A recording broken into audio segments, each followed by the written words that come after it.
Arma po sila sa darating na Feb 25 rally sa Cebu. Kaya naman, doon sa mga pupunta, okay, punta na kayo, yung mga malalapit doon sa Cebu, kasi ito po ang, again, ito ay hakbang ng mga maiisog like you and me.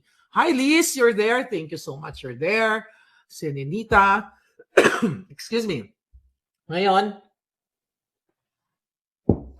alam nyo, inaalarma ni Lisa Smugs, ni Butod. Okay? Pinapaalarma ni Butod ang lahat ng mga sindikato, okay, you know, ang mga sindikato na kaalyado niya, nakasabwat niya, na nakikinabang sa gobyernong ito. Na nagmamatsyag po sila sa mga kilos ng mga taong bayan, kilos ng Duterte. Kaya dun po sa mga pupunta sa Cebu, mag-ingat din kayong lahat. At I don't think na pababayaan kayo ng mga matitinong men in uniform natin na magpapanatili ng peace and order during that time ng February 25. So gusto ko lang sabihin sa inyo, gusto lang sabihin ng ating puting ahas na gumagawa, okay, ng plano si Lisa Smugs kung paano i-counter itong panibagong pagtitipon, you know, pagsama-sama ng mga maiisog para sabihin sa taong bayan kung ano talaga ang ginagawa ng gobyernong ito. So another issue, mga kababayan na nakarating sa atin, even yung mga tao ngayon na nakapaligid kay Kuting na, you know, meron na pong not 50-50 siguro sa part natin 80%, 20% talaga na isinusuka na sila dahil nakikita nga yung rampant, 'di ba, yung pagiging sugapa nila sa pangangamkam sa lahat ng ahensya ng bayan. So naaalarma po sila, baka mapatalsik na sila sooner. Okay? Yun ang kinababahala ni Lisa Smugs. Siyempre, kapag nawala na sila sa power, which is dapat lang, dahil, again, sinungaling, di ba? Gagago sa Pilipino, betrayal of public trust, din ginago nila yung Pilipino dahil sa what? Isa yan sa pagiging polboronic niya na gusto nilang pagtakpan at gusto nilang gurgurin ang issue na yan na ni-reveal na nga ni Pangulong Duterte. At syempre, una ako nag-reveal ng mga ganyan at it's good thing dahil confirmation ay galing kay Pangulong Duterte kaya naman ginigipit sila ngayon kasi nga naaalarma na talaga sila sa impact ninyo. Diba? Kaya kailangan palakpakan nyo inyong mga sarili dahil effective tayo. Kaya ngayon po, nagre-recruit sila ng maraming trolls to attack Maharlika, to attack the Dutertes, and to attack Attorney Glenn Chong. Okay? Dahil may mga ginagamit si Lisa Smugs na mga tao, okay? Na mga tao actually para patahimikin yung mga taong critical sa kanila. Okay? Pinipilit nilang bayaran. But I know for a fact na ang isang kaalyado natin na si Attorney Glenn Chong ay hindi kayang bayaran hindi kayang bayaran ni Ahas sa labang ito. Hindi niya tayo iiwan.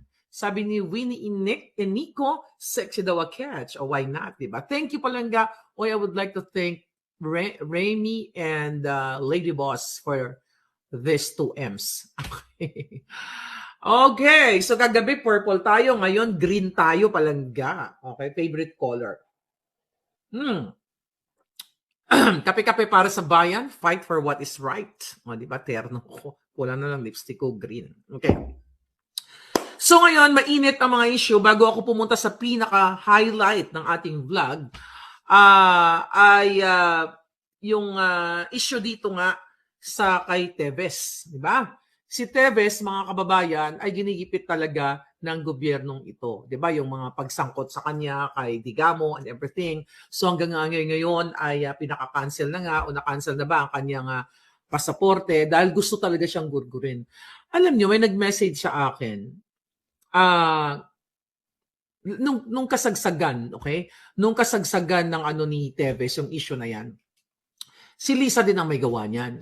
Sa lahat ng panggigipit sa mga politiko man o vlogger, si Botod lahat. Si Botod ang mga eksena. Dahil pagkaupo pa lang ni Botod, dahil siya ang presidente, de facto president nga, is pagkaupo pa lang ni Butod, ay pinasilip na niya, okay, sa Negros, okay, ang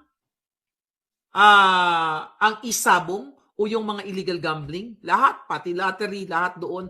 Kasi yun ang gusto ni Smugs, ni Butod, sa pakikipagsabuatan ni Milyonaryo, ni Tambaluslos, na kunin nila ang lahat ng negosyo sa isabong at loto, lahat ng gambling. Di ba, I think si Arnie Tevez ay isa yan sa mga negosyo niya. So the reason why tinarget nila si Tevez. So ang punot dulo talaga ng isyong Digamo at Tevez na yan ay gusto ni Butod at ni Tambaluslos, kasama na siyempre si Kuting, na masolo nila ang pasugalan sa Negros. See? So yan po ang nakikita natin kasi ngayon, lahat ay gusto nilang itumba.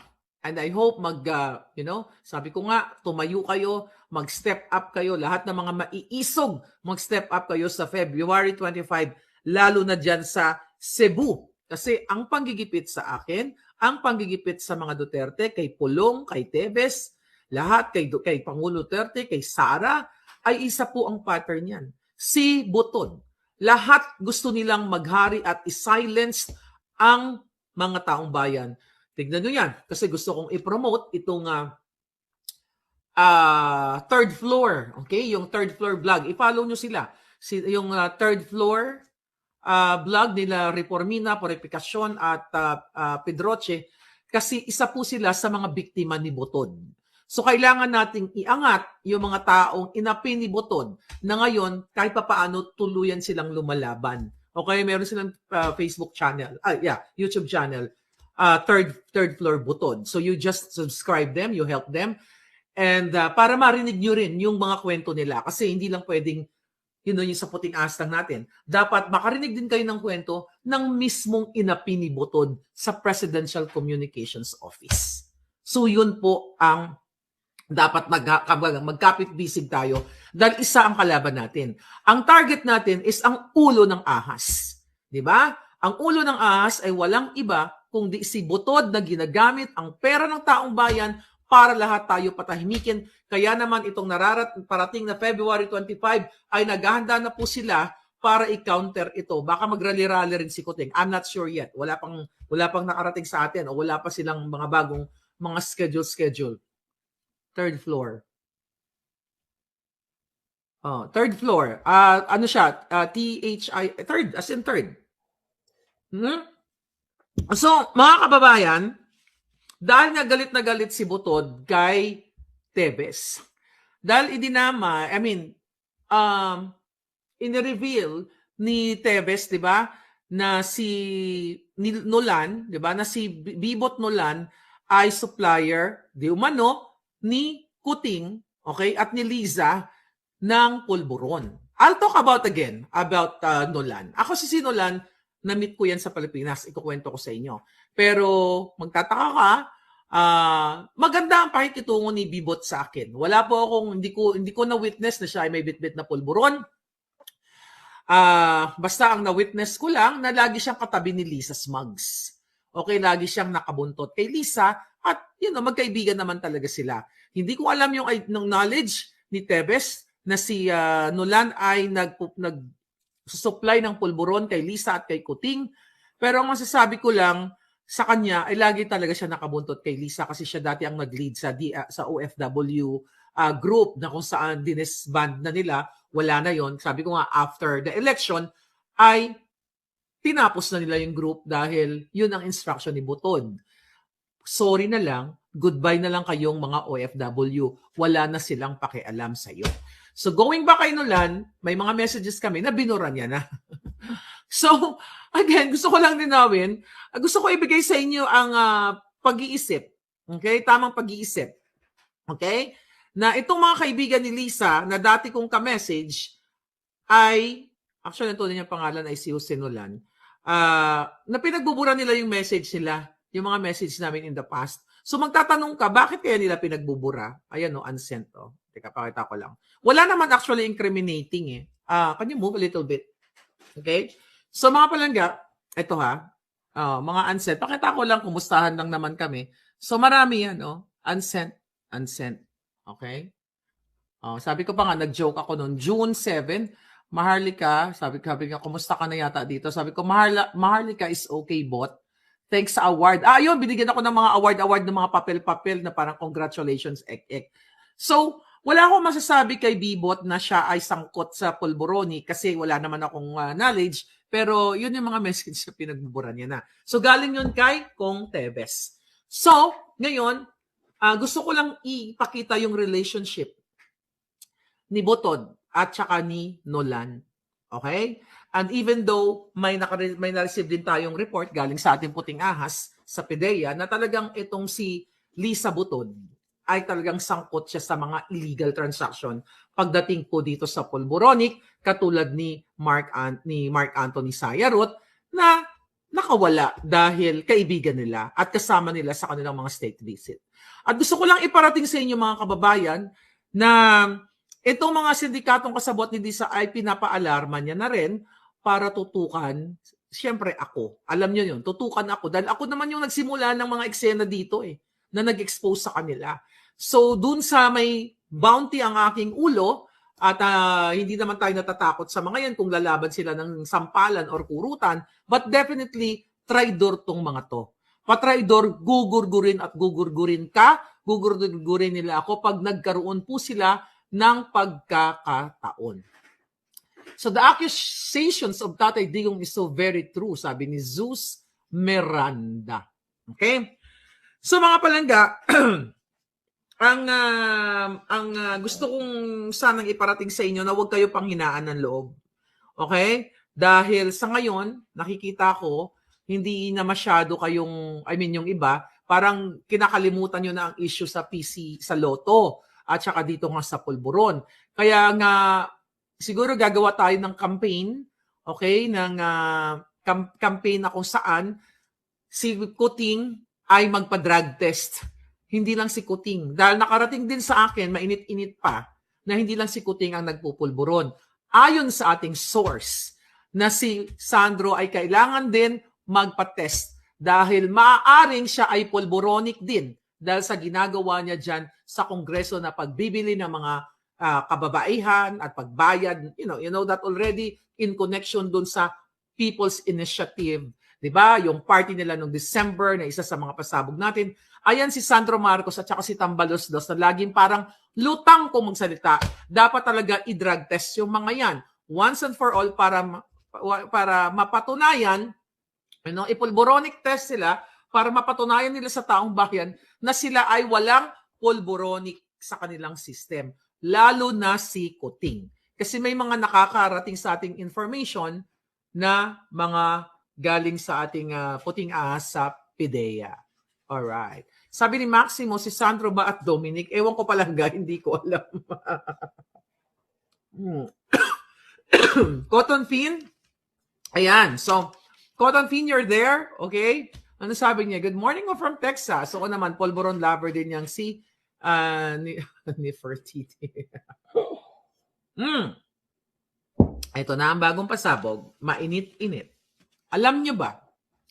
Tulpo, bago ka magpakitang gilas dyan, okay, na akala mo nagagaling-galingan ka, na pinangako mo sa taong bayan nung unang hearing dyan sa PCSO, na sinabi mo na gagastos ka ng sarili mong pera para ipa-forensic, okay, ang mga mga makina na ginamit, yung mga technology dyan sa PCSO, ipa-forensic mo ang mga, o ipa-imbestigahan mo yung mga taong pinanalo sa Lotto, yung mga loan bettors. Pero again, bigla ka nga tumiklop kasi ang tanong ng bayan, natanggap mo na ba ang 1 bilyon? Na ayon sa ating source, ay binabackdoor ka ni Lisa, ni Butod, at ni Mel Robles. Kaya all of a sudden, sa second hearing, alright, na nawala si Robles, bumait ka na.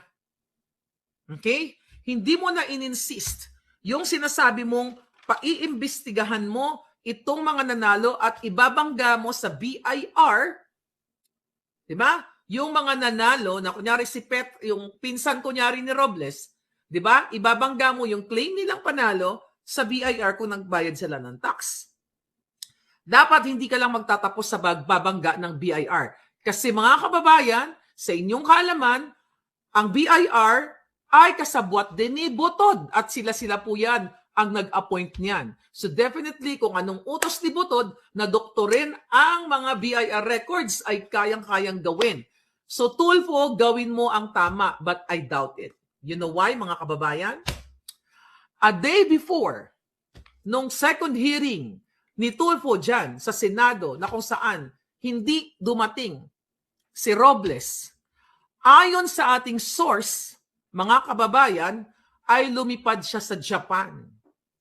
Okay? Lumipad si Millionario sa Japan para what, mga kababayan? Para anong gawin niya doon? Magbitbit ng pera, magdeposito, pwedeng ganon. So ngayon, Tulfo, hinahamon kita. Rafi Tulfo. Ipatawag mo ang immigration, kung sino may patawag mo, pero you know, lahat nga kasabwat nila yan dahil ang immigration is under the roof of Remulla. But sa inyong mga kaalaman, para sa inyong kaalaman mga kababayan, a day before po, ayon sa ating source o sa ating puting ahas, lumipad si Robles papuntang Japan. At kararating lang noong Pebrero 8. Tanong, anong ginagawa ni Robles sa Japan? Nagdeposito ba siya ng pera? Nagbitbit ba siya ng mga pokpokita? Or whatsoever? Sino ang dinala niya doon? Ano ang misyon ni Robles bilang isang general manager ng PCSO? Tulfo, hinahamon kita. Dahil pag grandstanding ka, pabida ka lahat na naggagaling-galingan ka, di ba? Ikaw ang magaling dyan, o paimbestigahan ko, NBI, forensic, lahat ng mga ahensya, DICT, chuchu-chuchu, anuhin ko yan, ibabangga natin itong mga loan bettors, eklabush.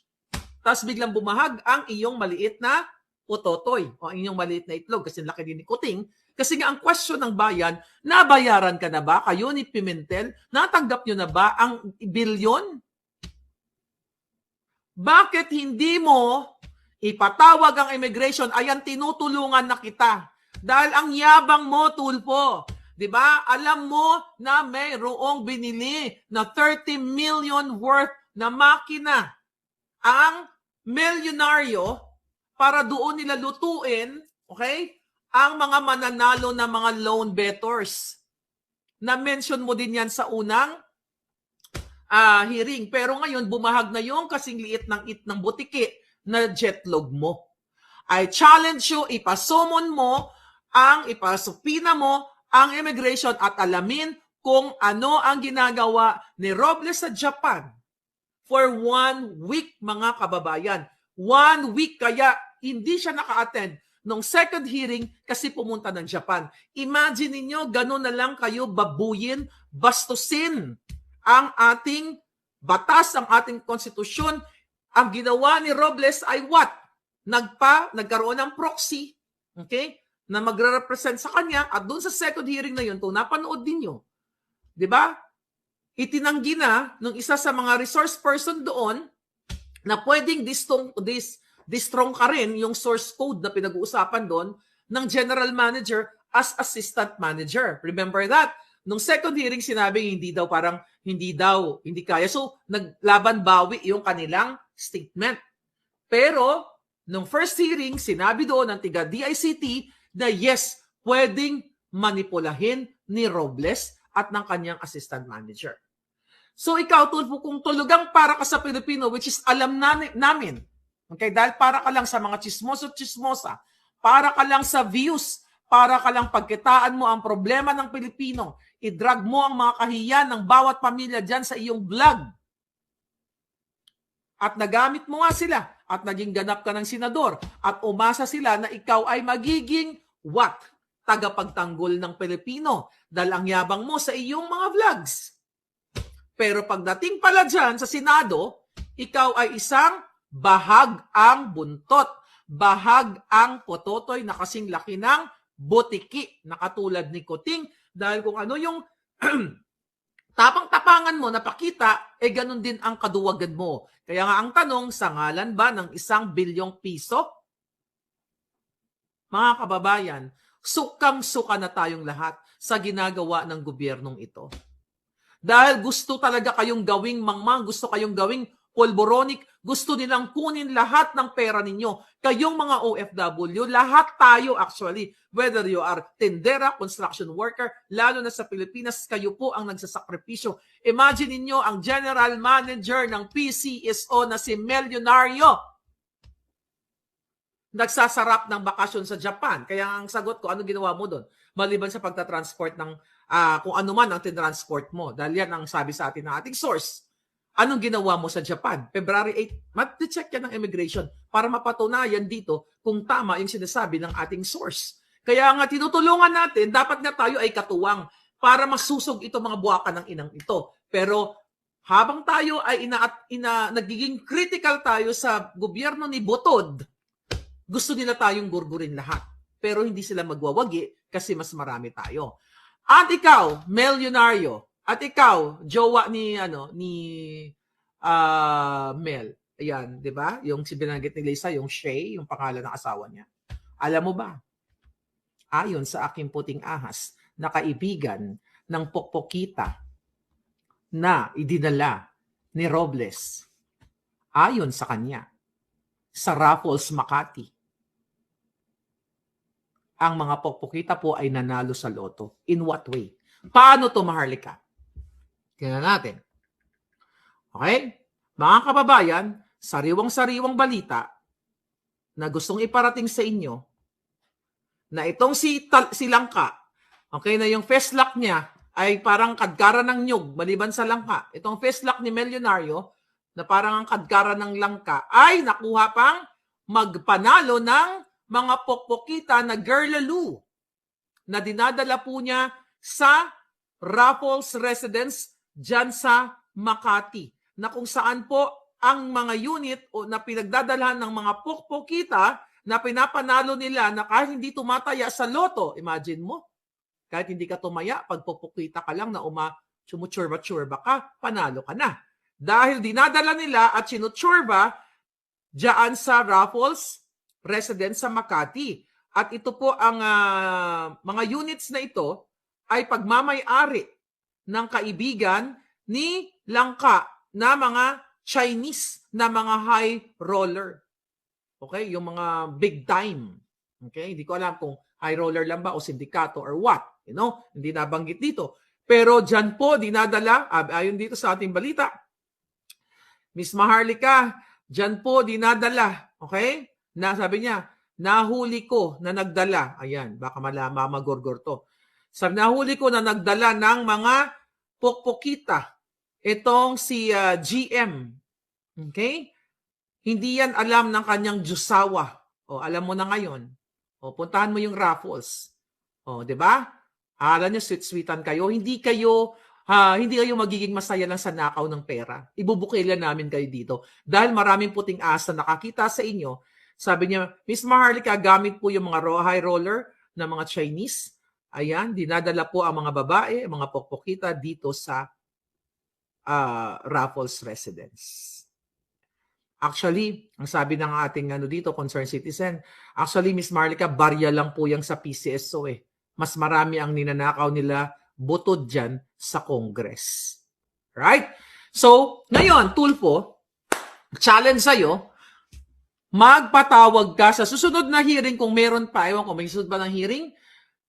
Tawagin mo ang immigration para pasinungalingan yung sinabi ng source ko na 1 week nagbakasyon si Robles sa Japan.